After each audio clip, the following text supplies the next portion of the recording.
আসসালামু আলাইকুম। আমি ডাক্তার মুমিনুর রহমান। আজকের হেলথ টিপস: আলঝাইমার রোগ, লক্ষণ, কারণ ও চিকিৎসা।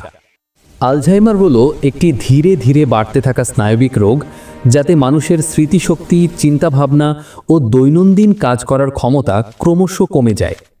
সাধারণ লক্ষণ: সাম্প্রতিক ঘটনা ভুলে যাওয়া, পরিচিত মানুষ বা জায়গা চিনতে সমস্যা, কথা বলতে বা শব্দ খুঁজে পেতে কষ্ট, সিদ্ধান্ত নিতে অসুবিধা, আচরণ ও ব্যক্তিত্বের পরিবর্তন, সময় ও জায়গা সম্পর্কে বিভ্রান্তি। কারণ: মস্তিষ্কে অস্বাভাবিক প্রোটিন জমা হওয়া, বয়স বাড়া, 65 বছরের পর বেশি দেখা যায়, বংশগত প্রভাব, দীর্ঘদিনের উচ্চ রক্তচাপ, ডায়াবেটিস, মাথায় আঘাতের ইতিহাস। চিকিৎসা: সম্পূর্ণ নিরাময় নেই। কিছু ওষুধ রোগের অগ্রগতি ধীর করতে সাহায্য করে।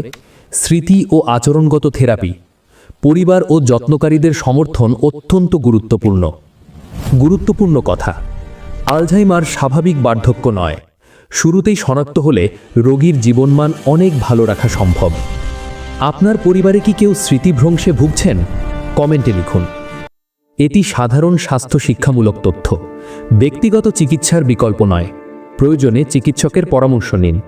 ভিডিওটা শেয়ার করুন, জীবন বাঁচান।